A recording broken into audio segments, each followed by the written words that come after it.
Le garçon de 5 ans, tombé dans un puits d'un village au nord du Maroc, mardi 1er février, a été extrait samedi soir, mais n'a pas survécu. Les opérations délicates et sans relâche les sauveteurs ont tenu le pays en haleine durant 5 jours. Fin de l'espoir. Malgré les efforts acharnés des sauveteurs, le petit Ryan, tombé accidentellement dans un puits dans le nord du Maroc, est mort. Il a été extrait samedi 5 février 2022, peu avant 22 h. Bonsoir et bienvenue à tous, chers éclaireurs.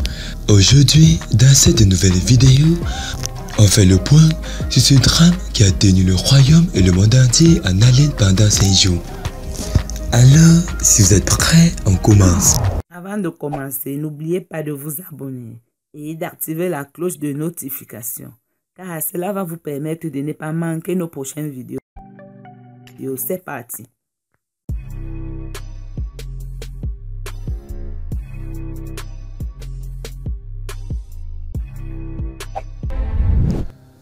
Où l'accident s'est-il produit? Ryan, âgé de 5 ans, est tombé mardi 1er février dans un puits profond de 32 mètres et de 45 cm de diamètre que son père était en train de réparer près de la maison familiale, située à Ikran, non loin de Bab Berkane, dans la province de Chef Chaouen, au nord du Maroc. Le village d'environ 500 personnes est parsemé de puits profonds, dont beaucoup sont utilisés pour irriguer la culture du cannabis, principalement source de revenus de nombreux habitants de cette région pauvre, isolée et aride des montagnes du Rif, à port de Al-Jazira. La plupart des puits ont des couvertures de protection, mais les circonstances exactes de la chute du garçon restent floues. Comment se sont organisées les secousses? Durant 5 jours, des secouristes ont travaillé jour et nuit pour sauver l'enfant de 5 ans. Le puits asséché de 32 mètres de profondeur ne mesurait que 45 cm de large au sommet et se rétrécissait davantage vers le fond, ce qui rendait impossible une descente directe par les secouristes.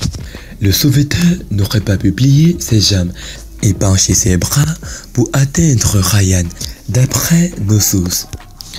Les secouristes ont bien pensé à élargir le diamètre du puits, mais le risque d'éboulement était trop grand. Il a donc fallu creuser autour du puits, d'abord en vertical, à l'aide de pelleteuses, pour atteindre le niveau du fond du puits, puis en horizontal, pour créer une brèche de 3 mètres entre le trou et le puits pour récupérer l'enfant. Le phare rouge manuel de ce tunnel horizontal avançait lentement en raison des risques d'éboulement renforcés par la nature du sol sur le lieu de l'incident, certaines zones étant rocheuses, d'autres très sableuses. Les sauveteurs ne creusaient que 20 cm par heure afin d'éviter un effondrement fatal pour l'enfant et les secours. Quand et comment le petit Ryan est-il mort? Sur les images d'une caméra envoyée au fond du puits, les premiers jours, le petit Ryan apparaissait affaibli et blessé, mais toujours en vie. Un tube d'oxygène et de l'eau avait pu lui être transmis pour qu'il puisse respirer et s'alimenter. J'ai réussi à parler avec l'enfant. Je lui ai demandé s'il pouvait m'entendre et il y a eu une réponse. J'ai attendu 1 minute et j'ai vu qu'il commençait à utiliser l'oxygène, avait affirmé l'un des secouristes. Depuis, le garçonnette s'est trouvé allongé sur le côté de dos, sur les images d'une caméra d'inspection intégrée au puits, mais il était impossible de déterminer l'état de l'enfant, soulignait samedi matin le chef sauveteur. Mais nous espérons devant Dieu que l'enfant est en vie, a-t-il ajouté.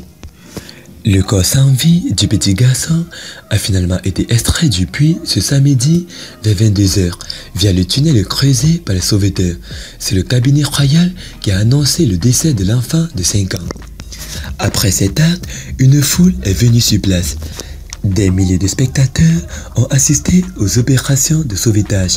En signe de solidarité, Certains ont même campé sur place malgré le froid glacial de cette zone montagneuse du Rif. Des barrières métalliques avaient dû être disposées vendredi pour contenir la foule. À l'approche du dénouement, les curieux scandaient régulièrement des Allah Akbar, dont la tradition est « Dieu est le plus grand », ou entonnaient des chants religieux. Peu avant 22h samedi, des journalistes de la Torche du Monde ont aperçu le père et la mère, le visage défait, entrer dans un tunnel creusé par les secouristes et communiquant avec le puits, d'où a été sorti par la suite l'enfant. Il a été ressorti peu après et parti à bord d'une ambulance, sans dire un mot, la mère montant à l'avant, les yeux perdus dans le vague. Après un moment de confusion, la foule amassée depuis des jours s'est alors dispersée dans un silence lugubre. La nouvelle de la mort de Ryan a brisé le cœur, non seulement des parents, des sauveteurs qui ont travaillé pendant des jours et de la foule présente sur les lieux, mais aussi de millions de personnes dans le monde entier qui ont été captivées par le drame tendu retransmis en direct depuis le petit village d'Ingran. Sur internet, les clichés du petit garçon souriant et le hashtag en arabe sauver Ryan étaient devenus viraux. De nombreux messages de condoléances ont ensuite envahi la toile. Ce soir, je vais dire à la famille du petit Ryan et au peuple marocain que nous partageons leur peine, a pour sa part écrit Emmanuel Macron dans un message publié sur son compte Facebook.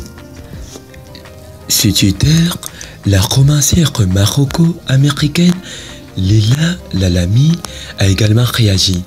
Nous avions tous gardé l'espoir que le petit Ryan s'en sorte. Tout ceci est tellement tragique. La Torche du Monde et moi-même adressons nos sincères condoléances à la famille de Ryan. Natia d'avoir regardé la vidéo. C'était Amel de la chaîne YouTube La Torche du Monde. Partagez cette vidéo au maximum. A plus une prochaine vidéo. Bye bye.